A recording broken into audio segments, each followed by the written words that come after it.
friends. Pro-life leader Frank Pavone here, director of Priests for Life, bringing you my daily diary. As you can see, I'm on the road, but I want to tell you what I did on Monday the 4th, Tuesday the 5th, and Wednesday the 6th of March of 2024. I was in my office all those 3 days, starting off Monday morning with some early taping in the studio, the usual meeting with staff at 8:30, followed by a 9:15 meeting with one of our key website staff and talking about liturgical resources and other things online that we provide for clergy to deal with the pro-life issues. Followed at 9:30 by a meeting with another member of our website department dealing with a joint statement of pro-life leaders that we've been getting signatures for. Followed at 10 o'clock by a meeting in our public outreach and correspondence department, Mary, who handles questions that come in from people like you all over the world, and met with her at 10 o'clock to give her some key information. Had to do some work at my desk and emails dealing with topics like the following. Again, our liturgical resources online, the party comparison piece that we prepare for people for the elections, the pro-life leaders statement, the Catholic online course that I do for pro-life education, pro-life minute spots that we tape. I was preparing the taping of more of those.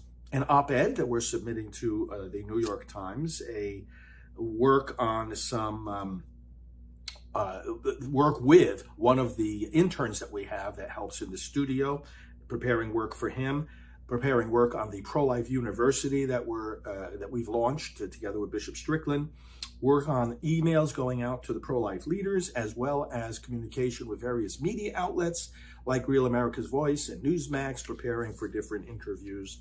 Speaking of interviews, then after having lunch, I was in the TV studio at 2 o'clock to tape an interview with Coach Joe Kennedy, the coach that won the big Supreme Court case about the freedom to pray in public. And did that interview with him, did a little bit more desk work and checking in with staff. And then at 4 o'clock, had an important phone call with our fundraising and executive team and working on some exciting ideas for the future. And then did more work at my desk, got end of day updates from the staff, had a 6 o'clock administrative call with Mark, and did my daily half-hour walk at that time.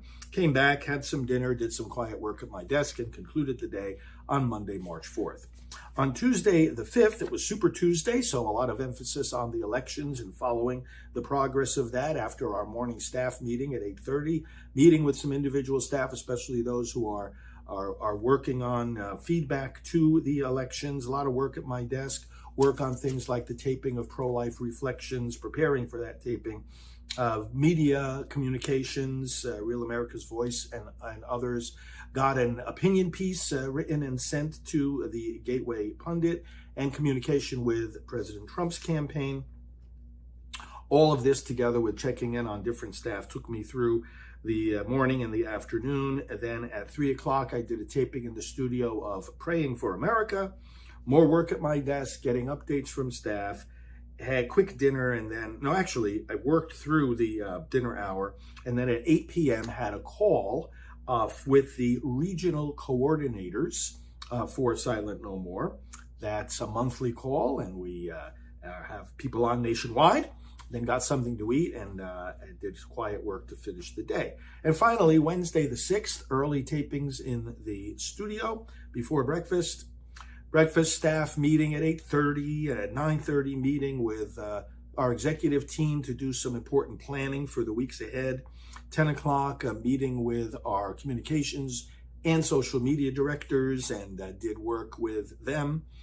Checking in with staff, work at my desk, including things like plans for upcoming trips, some video and technology updates and meetings with the relevant staff, communication with a great Silent No More regional coordinator of ours from California, Irene, with whom we are planning a special video for an ad to counteract these pro-abortion state ballot initiatives.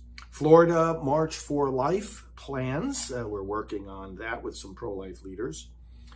Communication with staff about the use of ChatGPT, working on, again, that op-ed, that opinion piece for the New York Times, various preparation and approval of emails to go out to our our supporters about the elections and other email blasts, and we're working out various media opportunities. After lunch, I had a meeting with our technology team. They had to give me some updates about maintenance. Had a 2 o'clock taping with Irene, whom I just mentioned, to make an ad for the fight against these ballot initiatives. 3 o'clock in the TV studio again, taping the Praying for America program. And then more work at my desk. In the evening, I had a 7 p.m. call for about an hour with some members of our administrative team, together with Bishop Aubrey Shines. You may have seen me with him various times on Real America's Voice. We're working on some cooperative projects and collaboration. Followed immediately after that meeting by an 8 o'clock, another hour-long meeting of our election training seminars. We do these every month, and people throughout the country join in on the call, and we give them training on talking points regarding influencing the elections. It was after that I then prepared to conclude the day. I had dinner just before the 7 p.m. call, and that concluded the day on Wednesday the 6th. So this was wonderful, productive 3 days at the office. Hope your days are going well and productive in this great cause for life.